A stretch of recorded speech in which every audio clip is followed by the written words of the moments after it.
नमस्कार दोस्तों, मैं इंद्रेश मौर्य।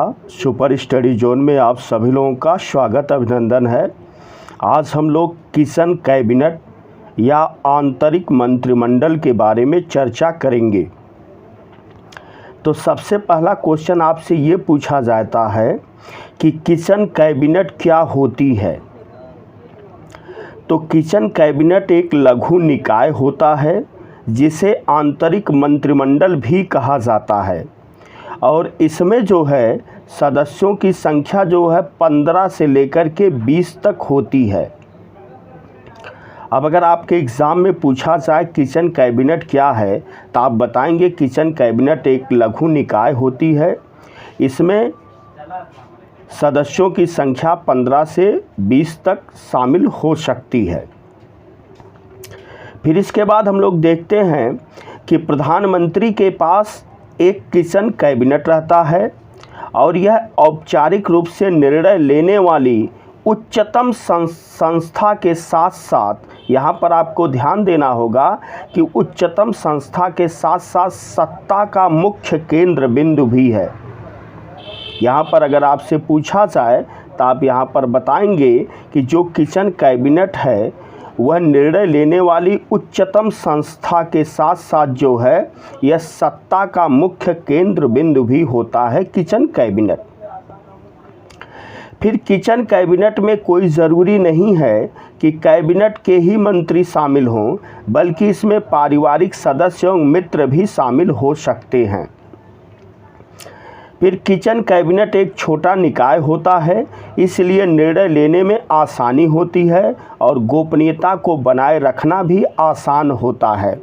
यह छोटा निकाय होने के कारण जो है प्रधानमंत्री को निर्णय लेने में आसानी होती है और गोपनीयता को बनाए रखने में भी आसान होता है।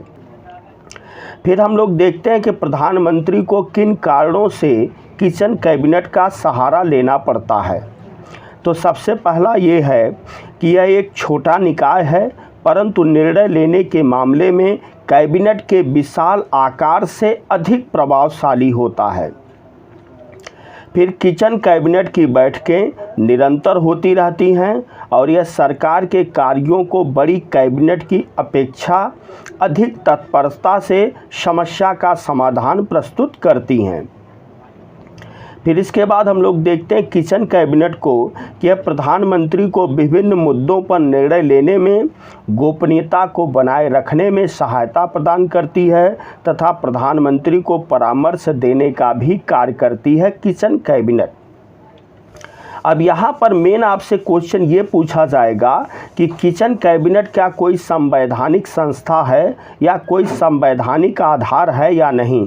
तो किशन कैबिनेट का कोई संवैधानिक आधार नहीं है, बल्कि एक संविधान नेतर संस्था है। इस बात पर आपको विशेष तौर से ध्यान देना होगा। अब इसके बाद हम लोग देखते हैं कि किशन कैबिनेट एक संविधान नेतर संस्था होने के साथ साथ यह काफ़ी प्रभावशाली भी है। प्रभावशाली क्यों दिखाई दे रही है इसका हम लोग देखते हैं कि प्रधानमंत्री श्रीमती इंदिरा गांधी के समय यह काफ़ी प्रभावशाली हो गई और उन्हीं के समय से किशन कैबिनेट नाम भी आने लगा। और यह प्रभावशाली भी है क्यों, इसके कई कारण हैं। अब हम लोग कारण को देखते हैं कि क्यों यह जो है प्रभावशाली है। और प्रभावशाली के साथ साथ किशन कैबिनेट पर कुछ सीमाएं भी लगाई गई हैं। पहला इसमें आप देखेंगे सीमाएं क्या है कि यह मंत्रिमंडल के महत्व और अधिकारों को कम कर देती है किशन कैबिनेट। मतलब अगर किशन कैबिनेट के माध्यम से निर्णय लिया जा रहा है तो यह मंत्रिमंडल के महत्व और अधिकार को क्या कर देती है, कम कर देती है। फिर इसके बाद दूसरा हम लोग देखते हैं कि बाहरी व्यक्तियों का प्रवेश और सरकार के कार्यों में उनकी प्रभावशाली भूमिका जो है कानूनी प्रक्रिया को जटिल बना देती है। फिर किशन कैबिनेट एक समांतर सत्ता प्रतिष्ठान के रूप में स्थापित हो जाती है जो संवैधानिक तंत्र को चुनौती देने लगती है। फिर किशन कैबिनेट सिर्फ भारत में नहीं पाया जाता है, बल्कि संयुक्त राज्य अमेरिका और ब्रिटेन जैसे देशों में भी किशन कैबिनेट पाई जाती है।